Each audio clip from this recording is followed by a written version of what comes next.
Pernahkah kau mendengar tentang sebuah rumah sakit jiwa tua yang berdiri sunyi di pinggiran kota Bogor?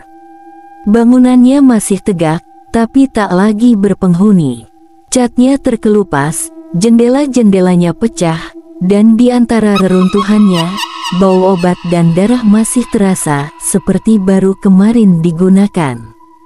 Orang-orang menyebutnya Rumah Sakit Jiwa Cipta Husada, tempat di mana puluhan pasien dulu dirawat karena kegilaan, namun tak satu pun yang benar-benar sembuh.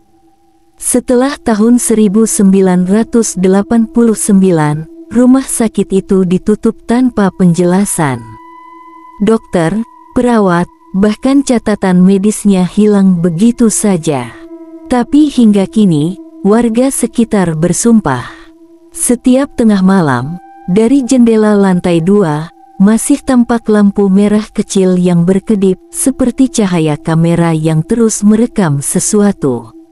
Tak ada yang tahu apa yang sebenarnya terjadi di sana.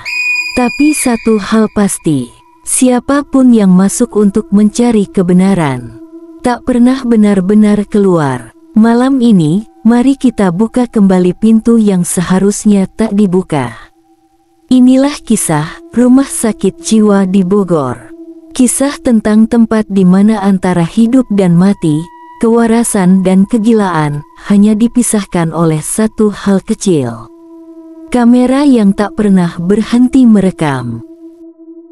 Malam itu, kabut turun begitu tebal di lereng utara Bogor. Jalanan berliku itu sepi, hanya suara ranting basah yang patah di bawah ban mobil tua milik Raffi, seorang mahasiswa kedokteran yang sedang melakukan penelitian skripsi tentang gangguan jiwa. Di depannya berdiri bangunan besar, tua, dan berlumut. Papan di gerbangnya sudah berkarat, hanya huruf rumah sakit yang masih bisa terbaca samar. Kata warga sekitar, tempat itu dulu dikenal sebagai Rumah Sakit Jiwa Gunung Salak. Tapi sejak tahun 1999, rumah sakit itu resmi ditutup setelah peristiwa kebakaran besar yang menewaskan puluhan pasien. Anehnya, tak ada yang tahu penyebab pastinya. Catatan resmi hilang, dokumen terbakar, dan keluarga pasien dilarang menuntut. Namun satu hal yang paling menakutkan adalah, kadang, di malam tertentu, lampu di ruang perawatan 3 terlihat menyala kembali. Dan malam ini, Raffi datang untuk membuktikan apakah kisah itu nyata, atau sekadar cerita warga untuk menakuti siapapun yang mendekat. Saat mobilnya berhenti di depan gerbang besi, ia menatap ke dalam. Kabut menutup hampir seluruh halaman, tapi di kejauhan ia bisa melihat bentuk gedung utama tinggi, kokoh, dan dipenuhi tanaman liar. Ia menelan ludah. Angin meniup papan logam yang tergantung miring di gerbang, membuat bunyi berderik tajam yang memecah keheningan. Dengan senter di tangan, Raffi melangkah masuk. Begitu kakinya melewati gerbang itu, udara terasa berubah. Lebih dingin, lebih berat. Seolah ada sesuatu di dalam yang memperhatikan setiap langkahnya. Ia menyalakan alat perekam suaranya dan mulai berbicara dengan nada gugup. Hari pertama, pukul 23.40. Lokasi, bekas Rumah Sakit Jiwa Gunung Salak. Tujuan, dokumentasi awal. Saat ia melangkah ke dalam lorong utama, terdengar bunyi seperti roda logam bergeser di lantai. Kreet, kreet. Ia berhenti, menyorotkan senter ke arah suara. Tidak ada apa-apa, tapi dari ujung lorong, samar-samar terdengar suara lain. Suara seseorang bernyanyi pelan. Bangun, waktunya minum obat. Lagu itu terdengar lirih, seperti berasal dari ruang perawatan yang katanya sudah terbakar habis 20 tahun lalu. Jantung Raffi mulai berdegup kencang. Ia tahu, di tempat ini seharusnya tak ada siapa-siapa. Ia melangkah maju dengan hati-hati. Lorong itu dipenuhi dengan coretan di dinding, beberapa masih tampak baru, seolah ditulis seseorang beberapa hari lalu. Salah satunya membuatnya berhenti. "Jangan buka kamar 12. Cat merah itu menetes seperti darah segar. Di bawahnya, ada sidik jari kecil tapi jelas. Raffi menatap pintu besi dengan nomor 12. Catnya sudah terkelupas dan kunci gemboknya tergantung longgar. Ia ragu, tapi rasa ingin tahunya jauh lebih besar daripada rasa takut. Ia mendekat, mengangkat senter, dan perlahan menyentuh gagang pintu. Namun sebelum ia sempat membuka, pintu itu bergerak sendiri. Krek, udara dingin menerpa wajahnya, dan dari dalam kamar, tercium bau terbakar dan obat-obatan yang basi. Ia menyorotkan senter ke dalam, dan sesuatu berdiri di sudut ruangan. Seorang wanita, memakai baju pasien lusuh, kepala terbungkus perban, wajahnya penuh luka hitam terbakar. Tapi yang paling mengerikan adalah matanya. Matanya tidak ada, hanya 2 lubang hitam menganga, tapi dari sana, air hitam perlahan menetes ke lantai. Ia membuka mulutnya perlahan, dan dengan suara serak, ia berbisik, "Kamu mau keluar juga?" Raffi mundur ketakutan. Senter di tangannya bergetar, dan perekam suara di sakunya terus menyala. Tiba-tiba, suara keras menggema dari seluruh lorong. Dor, lampu-lampu tua di langit-langit menyala bersamaan. Di sepanjang lorong, semua pintu kamar pasien terbuka satu persatu. Dari dalam, terdengar langkah-langkah pelan, dan suara tawa kecil yang terdengar seperti bukan manusia. Raffi berlari keluar, tapi gerbang yang tadi ia lewati sudah hilang. Di depannya kini hanya dinding tinggi berlumut tanpa jalan keluar. Di belakangnya, suara itu kembali terdengar. "Bangun, waktunya minum obat." Hujan turun perlahan di luar gedung. Suaranya menetes di atap seng yang karatan, mengiringi langkah Raffi yang kini menyusuri koridor panjang di lantai 2. Ia masih gemetar, tapi rasa penasaran menahannya untuk tidak kabur. Setiap lorong di rumah sakit itu seolah memiliki napas sendiri, udara dingin, lembab, berbau obat dan debu. Senter di tangannya bergetar kecil. Cahaya bulat itu menyorot deretan pintu kamar pasien yang catnya terkelupas. Di beberapa tempat, cat merah membentuk tulisan-tulisan aneh, mungkin dari darah kering. Di ujung lorong, Raffi melihat sesuatu, sebuah ruangan terbuka, dengan tulisan pudar di atasnya. "Rekam medis, arsip pasien." Ia menelan ludah, lalu melangkah masuk. Rak-rak berdebu penuh map lusuh berdiri berjajar, sebagian roboh, sebagian masih tegak tapi rapuh. Raffi menyalakan kamera kecil di dadanya, merekam semuanya. Tanggal 12 Mei, pukul 01:42, saya menemukan ruang arsip utama, gumamnya lirih. Tangannya menyentuh satu map besar dengan tulisan yang masih bisa dibaca. Pasien 312 Siti Rahayu.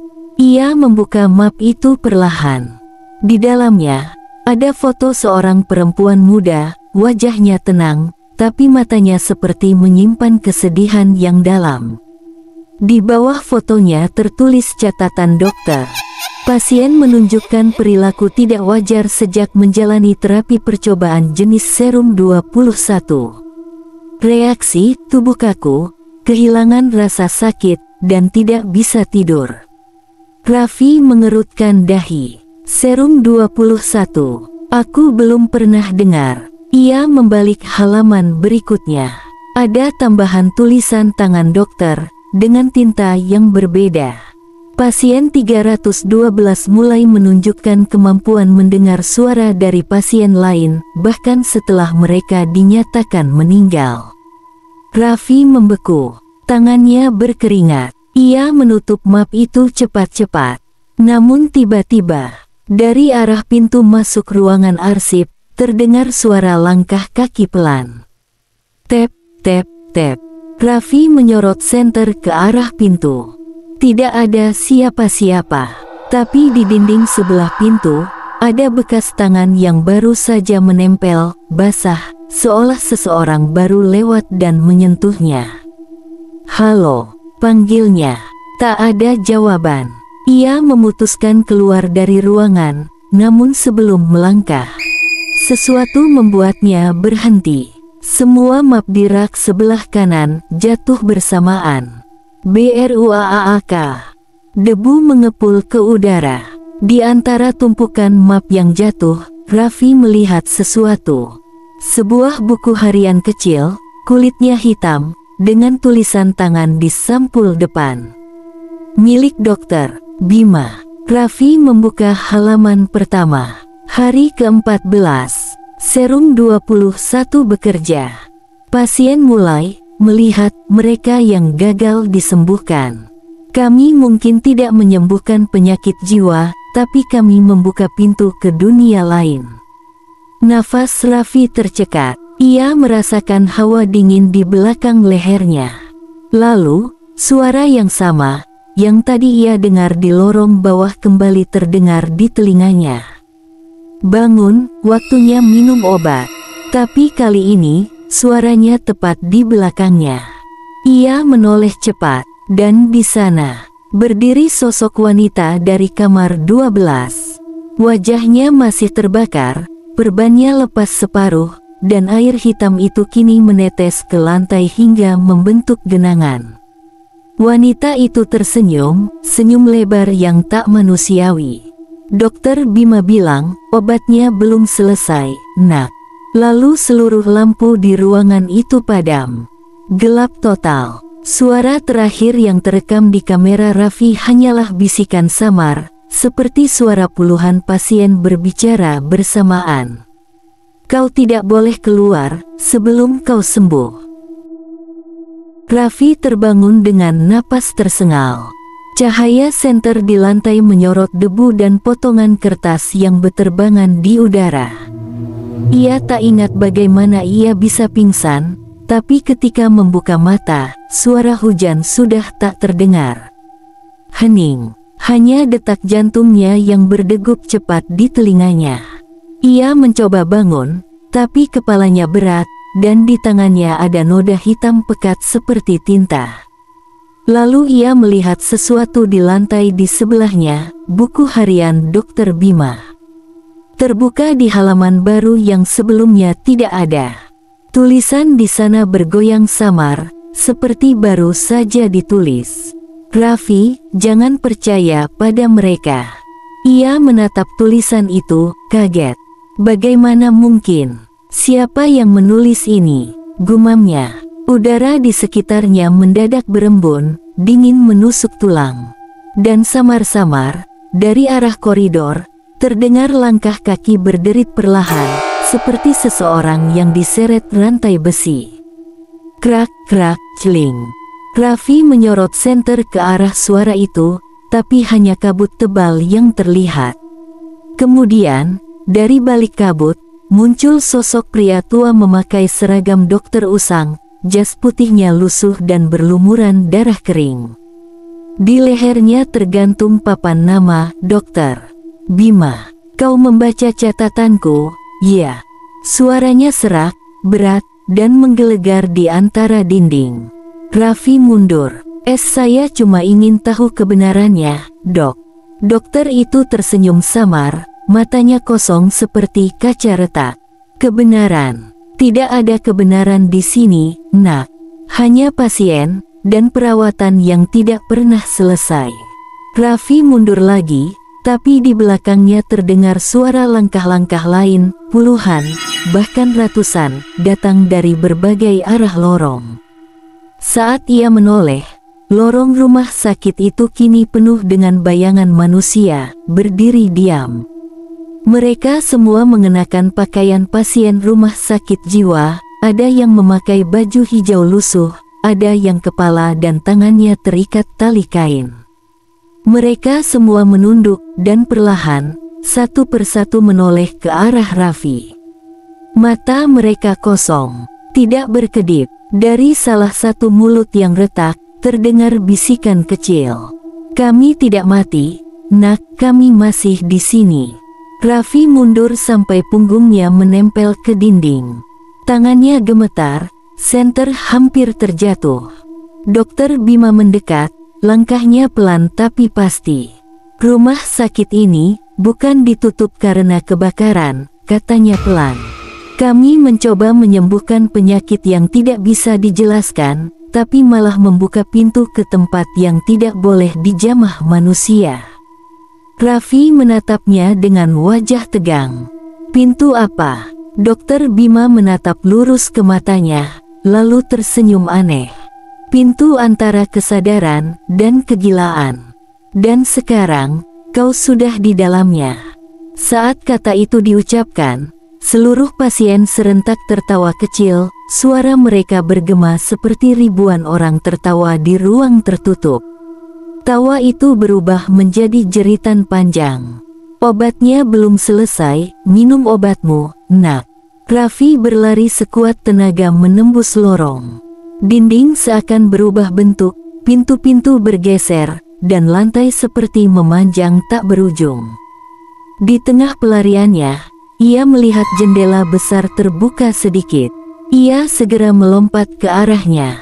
Tapi di luar jendela itu, bukan halaman rumah sakit, yang terlihat hanyalah lorong lain, lebih gelap, lebih panjang, dan di ujungnya, bayangan seseorang berdiri, menatapnya.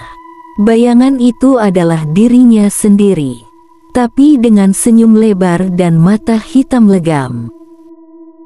Raffi menatap bayangan dirinya di ujung lorong itu. Wajah yang sama, pakaian yang sama, bahkan luka kecil di pelipis pun serupa. Tapi ada satu hal yang berbeda. Senyumnya. Senyum itu lebar, tegang, dan seolah-olah tahu sesuatu yang belum disadari Raffi sendiri. Raffi mundur satu langkah. Bayangan itu pun maju satu langkah. Apa kau, aku?"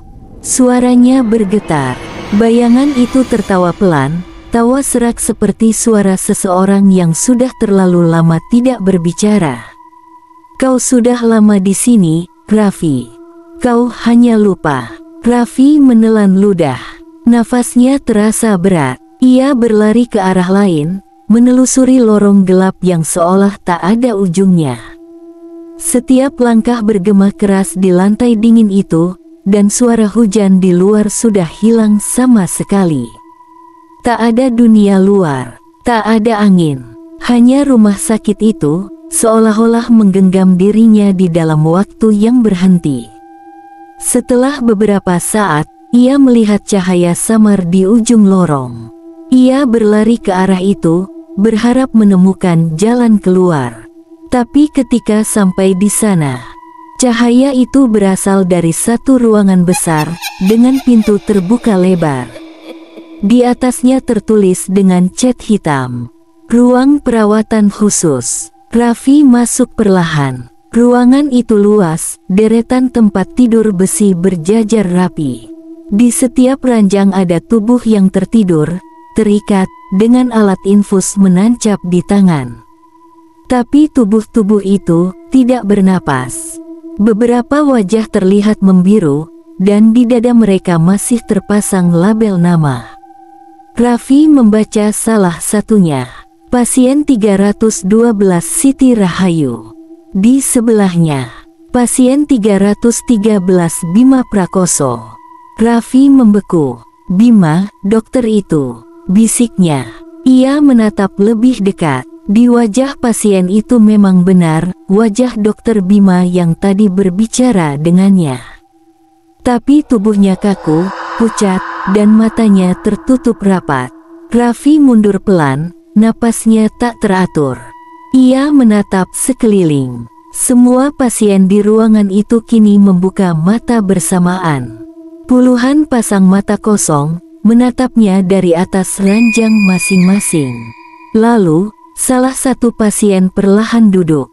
Tubuhnya kurus, Kulitnya pucat kebiruan, dan di lehernya masih ada bekas tali perban. Suaranya lirih, seperti bisikan yang datang dari dalam dada. Kami tidak pernah mati di sini, nak. Kami disembuhkan agar tak bisa pergi. Raffi berlari ke pintu, tapi tiba-tiba pintu itu tertutup keras. Ia menabrak logam dingin, mencoba membukanya, tapi tak bergeming. Di belakangnya, semua pasien kini bangun perlahan, langkah kaki mereka menyeret ke lantai, menimbulkan suara logam berderit. Raffi berteriak, "Keluar! Aku hanya ingin keluar!" Tapi dari langit-langit, suara speaker tua menyala, mengeluarkan suara perempuan lembut namun datar. Pasien baru terdaftar, nomor 451. Nama, Raffi Ramadan. Diagnosa, halusinasi berat, ketakutan kronis. Perawatan akan dimulai pukul 0. Raffi menatap ke sekeliling dengan ngeri. Di sisi ruangan, salah satu ranjang kosong. Dan di atasnya, label baru sedang tercetak otomatis dari mesin tua. Pasien 451 Raffi Ramadan. Lampu ruangan mulai berkelap-kelip. Suara tawa pasien bergema bersamaan. Raffi berusaha membuka pintu, tapi sesuatu menarik kakinya dari bawah tempat tidur. Tangannya mencengkeram lantai, berusaha melawan. Namun suara dari speaker kembali terdengar, kali ini lebih dekat, lebih lembut. "Tenanglah, Raffi, kami akan membuatmu sembuh." Lampu padam. Gelap, hanya suara alat detak jantung yang mulai berbunyi pelan. Tit, tit, tit, lalu hening. Dinginnya logam menembus kulit. Raffi membuka mata perlahan. Pandangannya kabur, tapi ia tahu di mana ia berada, sebuah ruangan putih yang anehnya terlalu bersih untuk ukuran rumah sakit tua. Ia mencoba menggerakkan tangan, tapi kedua pergelangan tangannya terikat kuat di sisi ranjang dengan sabuk kulit. Di dadanya terpasang kabel, di jarinya alat detak jantung yang terus berbunyi pelan. Tit, tit, tit. Raffi panik. "Halo, ada orang!" teriaknya, tapi suara itu bergema lemah di ruangan yang sunyi. Dari balik tirai putih di sebelahnya, terdengar napas berat seseorang, cepat, terengah-engah, seperti orang sedang bermimpi buruk. Raffi menatap arah suara itu. "Hei, siapa di sana? Tolong bantu aku." Tirai perlahan bergerak, seperti ada tangan dari dalam yang menariknya. Dan saat kain itu tersibak, Raffi terdiam. Di ranjang sebelah, terbaring seseorang yang wajahnya sama persis dengannya. Luka di pelipis, pakaian, bahkan gelang pasien, semuanya identik. Label di ranjang itu terbaca jelas. Pasien 451 Raffi Ramadan. Tubuh Raffi yang lain itu membuka mata pelan. Tatapan matanya kosong, bibirnya pucat, tapi kemudian tersenyum samar. "Akhirnya kau sadar. Aku sudah menunggumu lama sekali. Apa ini? Siapa kau?" Raffi berusaha meronta, tapi ikatan di tangannya semakin kencang, seolah-olah tali itu hidup dan tahu ketakutannya. Sosok itu duduk perlahan, menatap Raffi dengan pandangan dingin. "Aku adalah kau yang dulu datang ke sini. Kau hanya pengganti. Rumah sakit ini tidak pernah membiarkan siapapun pergi. Setiap yang masuk menjadi bagian dari yang lama." Raffi menggeleng, matanya mulai basah. "Tidak, aku masih hidup. Aku bukan bagian dari kalian." Sosok itu menatapnya lama, lalu tersenyum lebih lebar, bibirnya terbelah hingga darah mengalir menetes ke bantal putih. "Kau akan mengerti setelah obatnya bekerja." Lampu ruangan berkedip 3 kali. Dari langit-langit, terdengar suara mesin bergerak, seperti sistem lama yang baru dihidupkan. Lalu pintu besi terbuka otomatis. Seorang perawat tua masuk, mengenakan seragam putih yang sudah kekuningan. Matanya cekung, kulitnya kering seperti kertas. Ia mendorong troli berisi suntikan dan botol cairan bening. "Sudah waktunya, Nak," katanya pelan. Ia mengambil jarum suntik besar dan mengisinya dengan cairan itu. Raffi berteriak, "Jangan, aku bukan pasien. Aku cuma peneliti." Perawat itu tidak menjawab. Ia hanya tersenyum tipis dan berkata, "Kau semua selalu bilang begitu." Jarum itu menembus kulit Raffi. Dingin merambat dari lengan ke seluruh tubuhnya.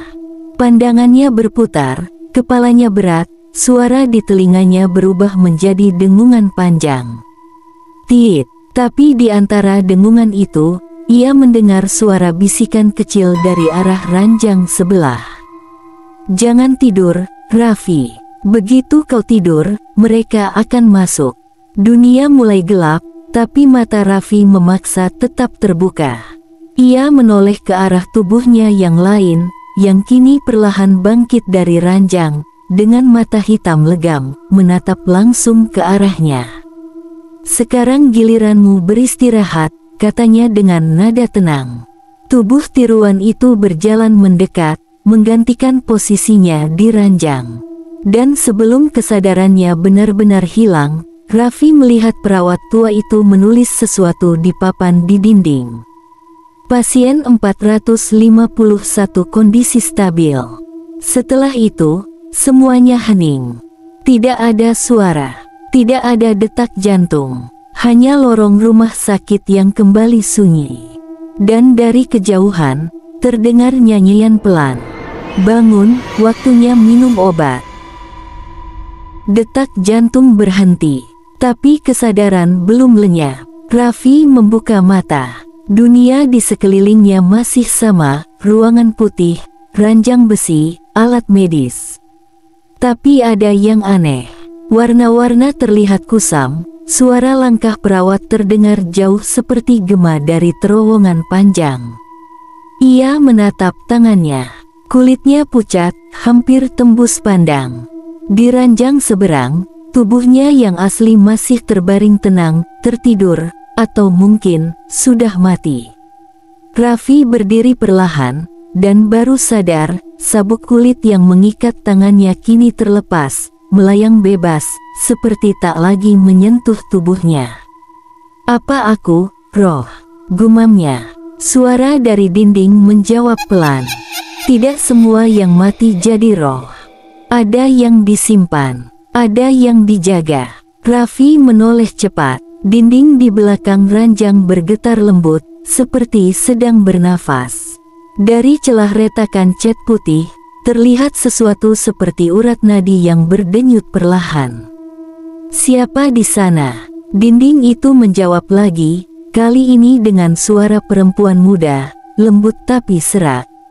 "Aku, pasien sebelum kau. Aku dulu mencari jalan keluar juga, tapi rumah ini menelan semuanya." Raffi mendekat, menempelkan telinganya ke dinding. Ia mendengar suara tangis samar, lalu jeritan tertahan, seolah ratusan orang sedang berteriak di dalam tembok. "Kami masih di sini, Raffi, kami tidak bisa pergi." Raffi melangkah mundur, tubuhnya bergetar. Tidak mungkin. Ini hanya halusinasi. Aku masih hidup." Tapi tiba-tiba, ruangan itu berubah. Lampu di atas padam satu persatu, meninggalkan kegelapan pekat. Dan dari lorong di luar, terdengar suara langkah kaki, pelan, berirama, tep, tep, tep. Raffi memalingkan wajah ke pintu. Dari balik cahaya redup, muncul sosok perawat tua yang tadi menyuntiknya. Tapi kali ini tubuhnya tampak membusuk, kulitnya kelabu, bola matanya kosong. Di tangannya, ia membawa sesuatu, kantung berisi kepala pasien lain. Kepala itu masih hidup, matanya bergerak, bibirnya gemetar. "Kau tak seharusnya berdiri, Nak," kata sang perawat dengan suara bergetar seperti pita kaset rusak. Raffi mundur ke dinding. "Aku ingin keluar." Aku tak mau di sini. Perawat itu menatapnya dingin, lalu tersenyum. Tak ada keluar dari tempat penyembuhan, Raffi. Kau hanya bisa berpindah dari tubuh ke dinding. Tiba-tiba, dinding di belakang Raffi menggenggam punggungnya. Kulit tembok itu meregang, berubah menjadi daging, menarik tubuhnya perlahan ke dalam. Raffi menjerit, berusaha menahan diri, tapi kekuatan itu terlalu besar. "Tolong, siapapun!" Dari balik lorong, terdengar suara langkah kaki cepat. Seorang wanita muda berlari, wajahnya asing, membawa kamera kecil di tangannya. "Hei, kau di sana, tunggu!" Tapi terlambat. Hanya tinggal tangan Raffi yang masih terlihat, mencakar lantai, sebelum seluruh tubuhnya lenyap ke dalam dinding. Wanita itu berdiri terpaku. Ia memandang sekeliling, wajahnya pucat. Kamera di tangannya merekam segalanya. Dinding itu masih berdenyut pelan, dan dari dalam, samar-samar terdengar suara Raffi memanggil. "Tolong aku masih di sini." Wanita itu menatap layar kamera dan bergumam lirih. Aku hanya ingin meliput rumah sakit angker ini." Di balik kamera, cahaya merah kecil menyala, tanda perekaman aktif. Tapi di layar, yang tampak bukan dirinya, melainkan Raffi, berdiri di belakangnya, dengan mata hitam legam dan senyum lebar. Tit, tit, tit. Suara mesin detak jantung kembali terdengar. Tapi kali ini, bukan dari ruangan pasien. Suara itu datang dari dalam kamera.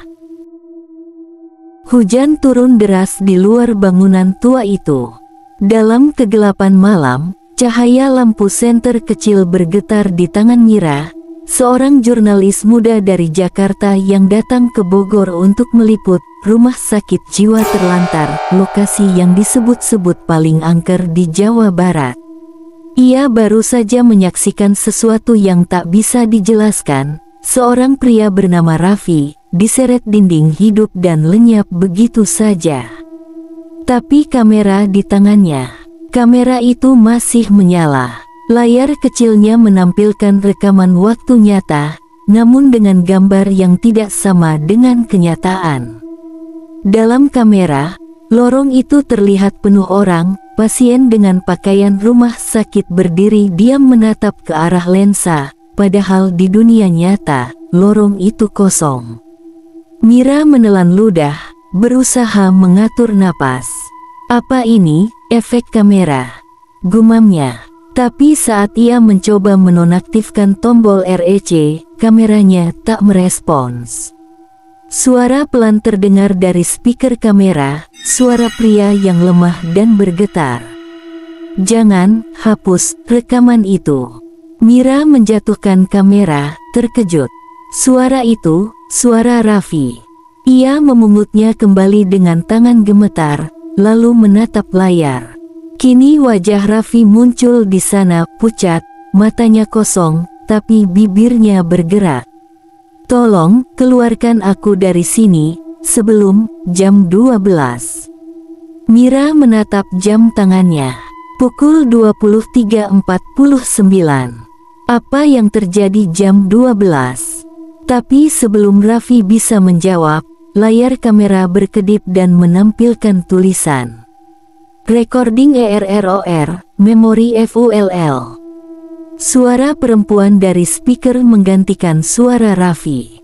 Suara yang sama seperti dari pengeras suara di ruangan perawatan tadi. Pasien baru terdaftar. Nomor 452. Nama, Mira Anjani. Mira tertegun. Tidak, aku bukan pasien. Aku hanya wartawan." Lorong di sekelilingnya tiba-tiba berubah. Dinding yang retak perlahan menutup kembali seperti daging yang sembuh, menutupi jalan keluar. Lampu-lampu menyala otomatis, menyorot ke papan nama di atas pintu besar di ujung lorong. Ruang pendaftaran pasien. Dengan langkah gemetar, Mira mendekat. Di dalam, Ruangan itu dipenuhi arsip tua dan foto-foto pasien di dinding. Ia menyinari satu persatu wajah itu. Raffi, Bima, Siti Rahayu, semua yang tadi disebut dalam ruangan perawatan, kini tergantung dalam bingkai hitam, dengan tanggal wafat yang sama, tidak tercatat. Mira hampir menangis, tapi matanya tertuju pada satu bingkai di sudut ruangan yang masih kosong, dengan tulisan tangan baru di bawahnya. Pasien 452 Mira Anjani. Di bawahnya, catatan kecil dengan tinta merah. Telah tiba untuk melanjutkan observasi media visual. Subjek, pembawa kamera. Mira mundur perlahan. Dari arah belakang, terdengar langkah kaki berat dan derit troli logam. Perawat tua itu muncul kembali. Wajahnya kini rusak separuh, tapi senyumnya tetap lembut. Kau datang dengan alat yang bagus sekali, nak. Kamera itu akan sangat membantu kami menyimpan mereka yang tersisa. Mira menodongkan kamera ke arah perawat itu, mencoba merekam, tapi yang muncul di layar bukan wajahnya, melainkan dirinya sendiri, duduk di kursi pasien, dengan mata terbuka lebar, dan perawat di sampingnya sedang menyuntikkan cairan bening ke lengannya. Tidak, ia menatap ke arah lensa, dan wajahnya di dalam kamera berubah tersenyum, senyum yang bukan miliknya. Layar kamera bergetar, lalu mati. Semua lampu padam. Dalam gelap, hanya suara langkah kaki dan bisikan ratusan pasien terdengar bersahut-sahutan. Selamat datang, pasien 452. Di luar rumah sakit, petir menyambar keras, menerangi pelang berkarat di gerbang depan. Rumah sakit Jiwa Cipta Husada tutup sejak 1989. Tapi dari balik jendela di lantai 2, cahaya merah kecil masih menyala. Kamera itu masih merekam. 20 tahun telah berlalu sejak kejadian itu. Rumah sakit Jiwa Cipta Husada di Bogor kini ditumbuhi lumut, dindingnya runtuh, dan atapnya bolong. Tak ada yang berani masuk lagi, kecuali satu tim dokumenter kecil yang ingin mengungkap rekaman terlarang dari masa lalu. Mereka terdiri dari 3 orang, Adi, kameramen muda, Laras, produser lapangan, dan Dimas, host acara horor daring yang baru mulai populer. Hari itu mereka datang dengan alat lengkap, kamera inframerah, mic, dan drone kecil. Tujuannya sederhana, membuktikan bahwa kisah wartawan hilang di rumah sakit Bogor hanyalah mitos urban. Tapi begitu melewati gerbang berkarat itu, suasana berubah. Angin di dalam lebih dingin, bau obat dan darah samar tercium. Di dinding depan bangunan utama, masih tergantung papan kayu usang bertuliskan "Dilarang masuk, area perawatan tertutup." Laras menyinari papan itu dengan senter. Katanya di lantai 2, ada ruangan pendaftaran pasien lama. Semua arsip masih di sana. Mereka menaiki tangga. Suara kayu berderak di setiap langkah. Di lorong yang gelap, Dimas melihat sesuatu di lantai, sebuah benda hitam berdebu, tergeletak di antara pecahan kaca dan ranting. Ia membungkuk, meniup debunya, dan matanya membesar. Ini kamera jadul, masih utuh. Di bagian belakang kamera itu, tertulis dengan spidol pudar, "Mira A." Laras menatap Dimas, wajahnya cemas. Nama wartawan yang hilang itu, Mira Anjani. Dimas menyalakan kamera, berharap baterainya sudah mati. Tapi anehnya, layar menyala pelan, dengan cahaya merah redup dan bunyi klik halus. "Hei, kok bisa nyala?" Adi menatap tak percaya. Dimas tertawa gugup. "Mungkin masih ada sisa daya, ayo lihat isinya." Mereka menekan tombol playback, tapi layar tidak menampilkan video. Hanya bayangan samar lorong yang sama persis dengan tempat mereka berdiri sekarang, tapi di dalam layar, lorong itu terlihat hidup, lampu menyala, dan puluhan pasien berdiri di sepanjang dinding, menatap kamera. Di dunia nyata, lorong itu kosong. Adi mundur. Itu bukan rekaman biasa. Tiba-tiba, suara muncul dari speaker kamera. Suara perempuan, lembut, datar, dan familiar. Pasien baru terdeteksi. Nomor 453, 454, dan 455. Sial, Dimas menatap dua temannya. Itu jumlah kita. Kamera bergetar di tangannya. Gambar di layar kini memperlihatkan mereka bertiga, sedang berdiri di tempat yang sama, tapi di belakang mereka tampak bayangan sosok perempuan berambut panjang mengenakan baju pasien putih, wajahnya retak, matanya kosong. Laras menjerit dan menjatuhkan senter. Cahaya senter menyorot ke dinding, dan di sana tergantung 3 bingkai foto kosong. Di bawahnya tertulis dengan tinta baru, pasien 453 Dimas, pasien 454 Adi, pasien 455 Laras. Kamera di tangan Dimas merekam semuanya, bergetar hebat. Tapi yang paling menyeramkan, di layar kamera, foto-foto itu sudah terisi wajah mereka. Wajah yang menatap lurus ke arah kamera, dengan mata hitam dan senyum beku. Dimas menjatuhkan kamera dan berlari, tapi lorong di belakangnya berubah panjang, seolah-olah tak berujung. Lampu-lampu menyala satu persatu, dan di setiap pancaran cahaya muncul pasien-pasien lama, menatap tanpa ekspresi. Di tengah-tengah lorong, sosok perempuan berdiri menunggu. Rambutnya panjang menutupi wajah, kulitnya pucat kehijauan. Ia mengangkat kepala perlahan, memperlihatkan senyum lebar yang menampakkan gigi hitam berlumur darah. Kamera itu tak boleh berhenti merekam. Laras pingsan di tempat. Adi menjerit. Dimas mencoba menutup lensa kamera, tapi dari dalam layar muncul tangan pucat yang menariknya masuk ke dalam. Seketika, lorong kembali kosong. Kamera terjatuh ke lantai, lensanya retak. Tapi lampu merahnya masih berkedip, merekam kegelapan tanpa henti. Di luar, hujan berhenti. Dari jauh, rumah sakit tua itu tampak tenang kembali, hanya satu cahaya kecil di jendela lantai 2, berkedip perlahan seperti mata yang masih terbuka. Di dalam, di dinding ruang pendaftaran, kini ada 3 bingkai foto baru. Pasien 453 Dimas, pasien 454 Adi, pasien 455 Laras. Dan di bawahnya, foto terakhir, pasien 451 Raffi Ramadan, pasien 452 Mira Anjani. Semua wajah tersenyum menatap kamera. Kamera di lantai menyala sendiri.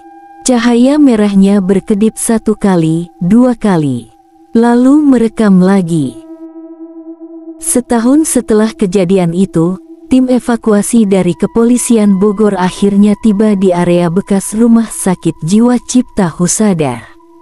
Mereka datang setelah menerima laporan warga tentang cahaya merah kecil yang terlihat setiap malam dari jendela lantai 2, seperti lampu kamera yang tak pernah padam.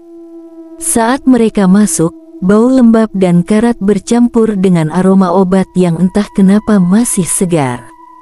Dinding-dinding berlumut, tapi di salah satu ruangan, mereka menemukan sesuatu yang masih utuh, sebuah kamera tua, dengan lampu indikator yang masih menyala redup.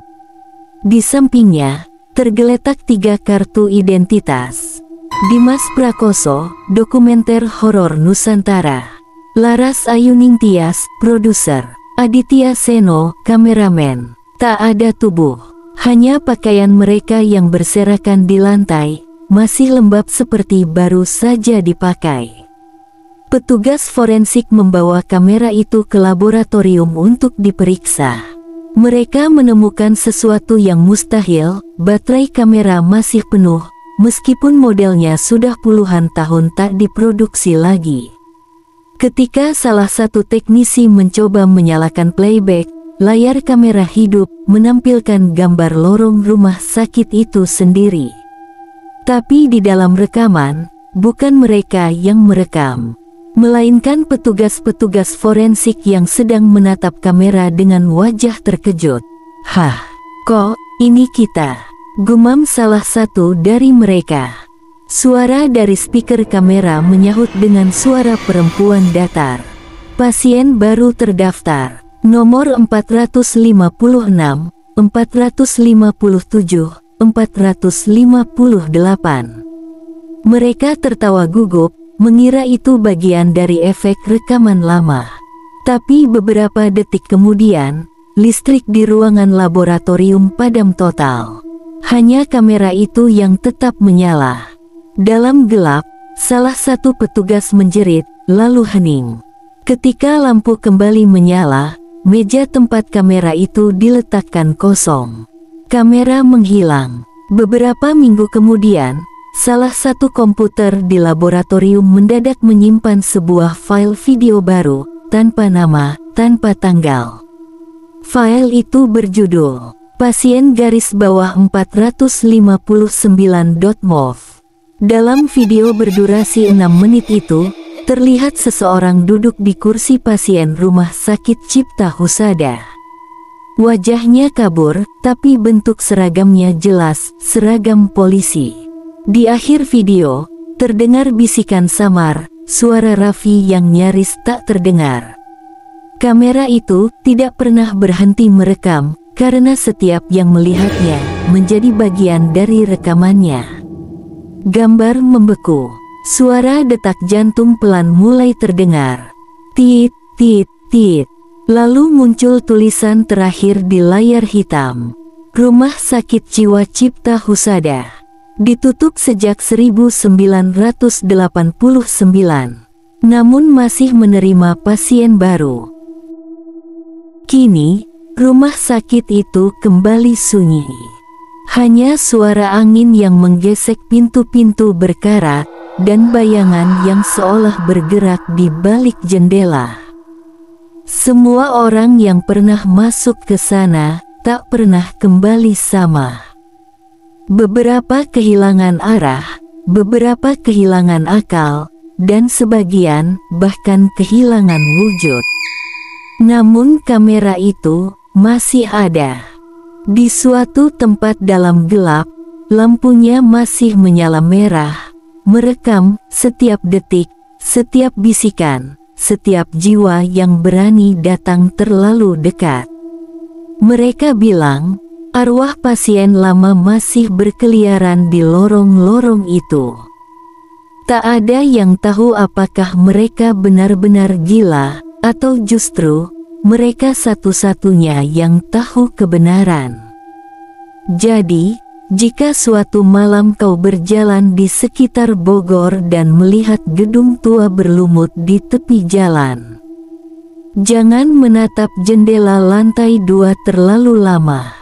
Karena bisa jadi, dari balik sana, seseorang juga sedang menatapmu. Melalui lensa kamera yang tak pernah padam. Tit, tit, tit. Hening, lalu suara bisikan halus, wajah tersenyum. Pasien berikutnya telah tiba.